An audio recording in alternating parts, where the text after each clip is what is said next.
Lah, kalau memang tidak sanggup hubungi saja Randy, katakan padanya daripada kamu tersiksa begini. Saran Nia. Jangan Mbak, aku tidak mau merusak hubungannya dan Bianca. Mereka sudah merencanakan pernikahan jauh sebelum aku ada dan sekarang aku harus menghancurkan semua impian mereka. Jahat sekali aku Mbak. Cukup sudah dosa-dosaku yang lalu. Tapi kamu belum dengar penjelasan Randy kan? Kami menikah karena kontrak perjanjian sampai Bianca kembali datang untuk memutuskan pernikahan dan sekarang itu terjadi. Tidak mungkin aku mengemis pada Randy yang jelas-jelas aku ini tiada arti Mbak. Apalagi anak yang aku kandung bukan anak Randy Mbak. Jelas Carla dan diangguki Nia pelan. Kehidupan Carla sangat rumit. Nia sendiri belum tentu mampu menjalani hidup seperti Carla hamil tanpa suami dan tidak tahu arah tujuan hidup. Beruntung dia masih memiliki ayah sedangkan Carla yatim piatu. Aku kasihan melihat kamu beginilah. Menjelang aku terbiasa Mbak. Nanti juga terbiasa tanpa dia. Jawab Carla mencoba kuat. Ya sudah, kalau kamu butuh apa-apa bilang ya. Jangan lupa istirahat, lihat tuh mata kamu sembab tidak baik untuk kehamilan kamu lah. Untuk pelanggan butik biar mereka saja, kamu cukup jadi kasir duduk di meja ini, jangan kemana-mana. Ingat Nia. Iya Mbak, terima kasih. Sahut Carla sambil mengusap perutnya pelan. Ada Mas Randy Big? Tanya Bianca yang baru datang. Ada tapi. Di mana? Kamar Non. Tapi Pak Randy sedang tidak terima tamu Non. Bibi kenal saya kan? Bibi tahu siapa saya kan? Jadi saya rasa tidak mungkin Randy menolak kehadiran saya Big, ujar Bianca mendorong tubuh sang pembantu dan masuk ke dalam rumah Randy. Non. Jangan. Pekik pembantu Randy tapi tak dihiraukan Bianca, dia langsung naik ke lantai atas. Klek, pintu kamar Randy terbuka. Sayang, ujar Randy, dia mengira Carla yang pulang tapi ternyata Bianca yang berjalan ke arahnya. Bi. Kamu. Ya Mas. Kamu kira siapa? Aku menghubungi kamu tapi tidak kamu angkat Mas. Bi. Aku sedang tidak ingin diganggu. Mas, aku hanya ingin kamu perjelas hubungan kita Mas. Bukannya kemarin sudah aku jelaskan kalau aku dan kamu sudah tidak ada apa-apa lagi. Aku tidak bisa menikahi kamu Bi. Apa alasannya Mas? Aku sudah menikah dengan perempuan lain. Tegas Randy membuat Bianca terdiam dan mendorong tubuh Randy. Kamu jahat Mas. Tega kamu. Marah Bianca. Selama ini aku setia Mas sama kamu. Aku tolak perjodohan orang tuaku hanya karena kamu Mas. Aku kira kamu setia Mas bisa menungguku. Maafkan aku Bi, tapi aku benar-benar tidak bisa menikahi kamu. Aku mencintai istriku Bi. Kamu jahat Mas. Aku sudah berkorban untuk kamu. Aku sudah menentang orang tuaku untuk kamu Mas. Apa kurang perasaan cintaku selama ini? Bi. Aku tahu itu. Aku minta maaf Bi. Tapi aku sudah mencoba menepis rasa itu, tetap tidak bisa aku mencintai istriku Bi. Dari awal aku sudah mengajakmu menikah tapi kamu lebih mementingkan karirmu, studimu dan aku selalu kamu acuhkan. Tapi aku kini kembali Mas. Kembali untuk kamu. Maaf Bi aku tidak bisa. Brengsek kamu Mas Plak. Terdengar bunyi tamparan keras di pipi Randy membuat lelaki tampan ini sedikit menyipitkan matanya menahan sakit. Bianca membanting pintu kamar Randy lalu segera pergi sambil menangis. Maafkan aku Bi. Aku memang lelaki brengsek. Gumam Randy pelan sambil mengusap wajahnya. Total semuanya jadi 2.350.000 Bu, ucap Carla sesudah menghitung belanjaan pelanggan toko. Hei bukannya kamu menantu Jeng Feni, ujar pengunjung butik tersebut pada Carla. Iya kan kamu menantu Jeng Feni, ucapnya lagi. Bukan Bu, mungkin ibu salah orang. Mirip saja kali, ujar Carla mengelak. Nggak saya yakin kamu menantunya Jeng Feni. Kamu lupa sama saya waktu acara fashion show itu kita duduk sebelahan dan sempat bicara. Saya teman mertua kamu lu. Kok kamu kerja di sini bukannya Jeng Feni kaya raya? Kenapa menantunya bekerja? Saya hanya karyawan Bu bukan menantu seperti yang ibu katakan. Ya sudah kalau kamu keke bilang nggak mungkin kembaran kamu. Ujar pengunjung tersebut lalu segera membayar dan pergi. Carla menghela nafas lega akhirnya ibu itu pergi tapi bagaimana jika dia mengatakan dengan Mama Randy?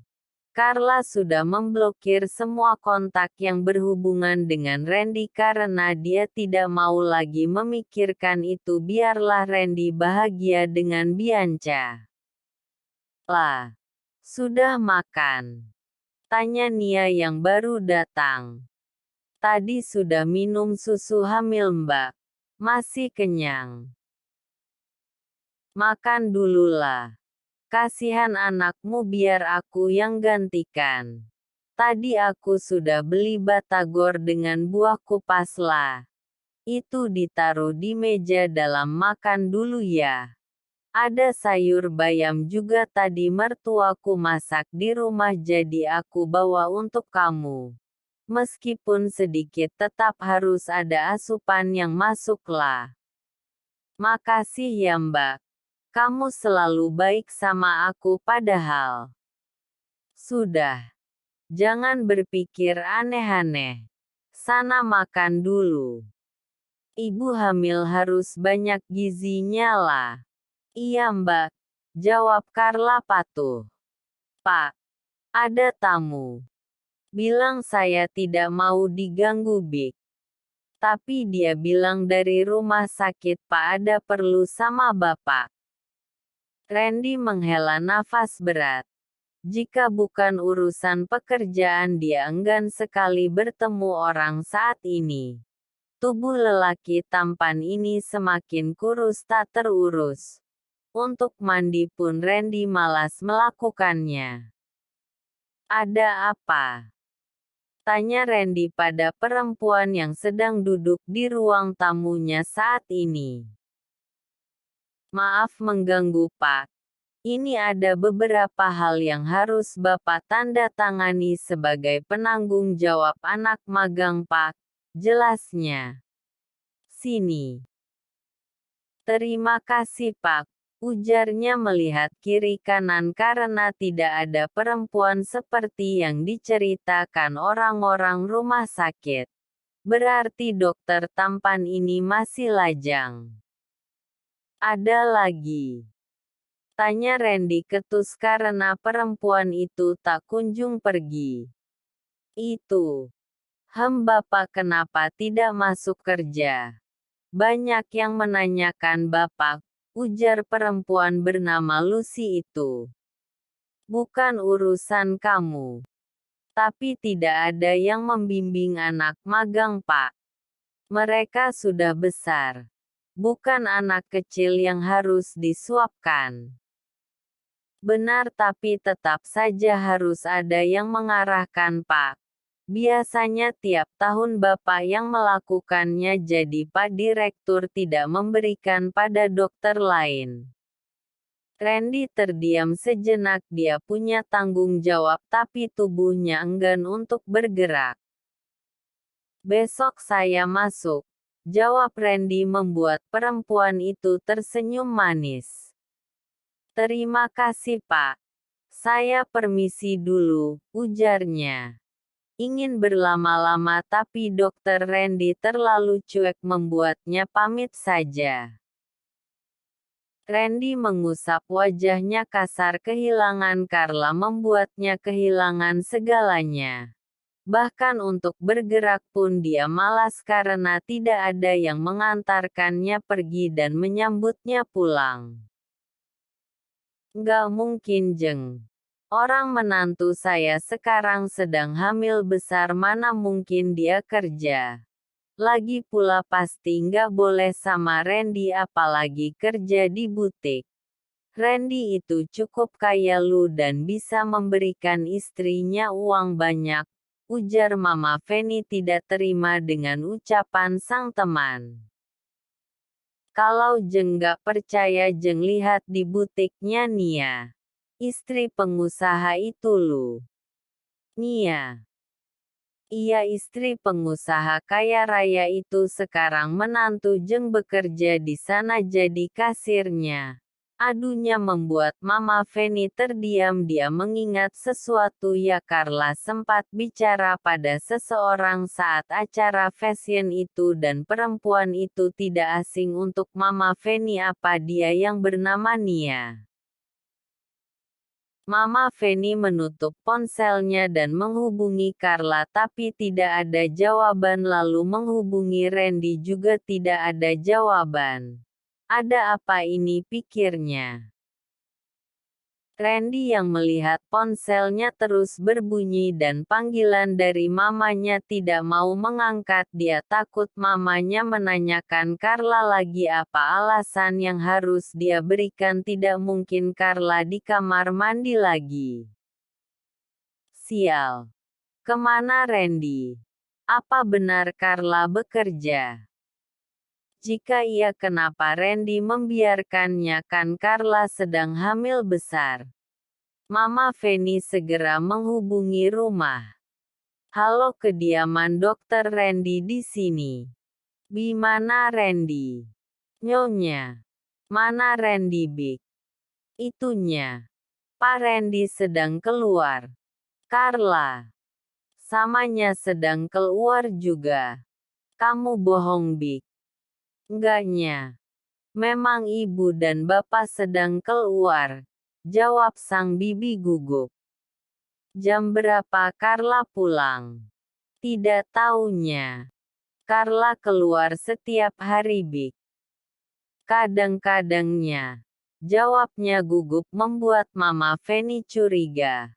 Mama Fanny menghela nafas panjang. Big. Jujur, apa yang terjadi? Saya tidak akan marah, Big. Saya hanya bertanya apa yang terjadi dengan Randy dan Carla. Tanyanya lembut.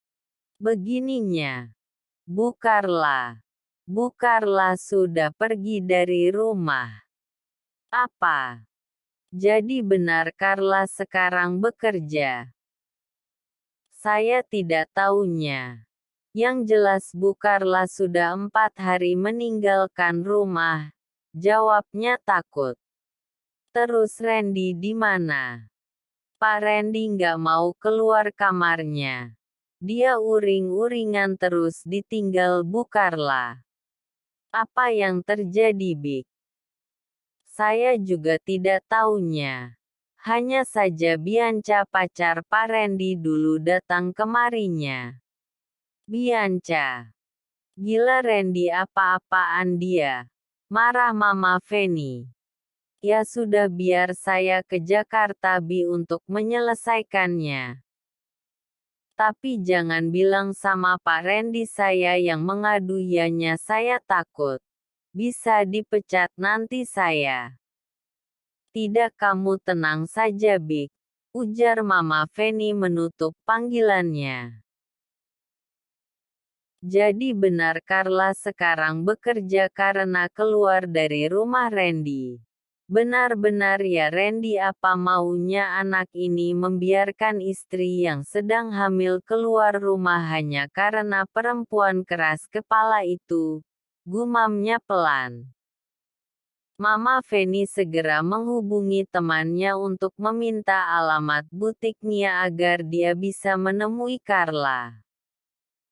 Terus sekarang kabarnya Mama gimana Mbak? Mas Ben sudah memberikannya rumah untuk tempat tinggal dan modal usaha jika dia menghabiskan uangnya untuk foya-foya, yaitu kesalahannya lah. Dia sudah tua, seharusnya berpikir lebih bijak lagi.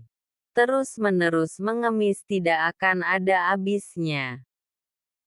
Aku kangen Mbak sama Mama, tapi aku tidak bisa menemuinya dengan keadaan begini. Aku takut Mama hanya ingin tubuhku ini bisa selalu menghasilkan uang untuknya, jelas Carla sedih. Sudahlah lah. Yang jelas sekarang hidup Mamamu sudah lebih baik, tidak usah dipikirkan lagi. Ya Mbak. Aku berterima kasih pada Mbak dan Mas Ben, juga pada Ayah. Aku tidak bisa membalas kebaikan kalian. Lah, fokus saja sama kehamilan kamu ya. Sebentar lagi kamu akan melahirkan, jadi jangan berpikir macam-macam dulu. Saran Nia dan dianggukan Carla patuh.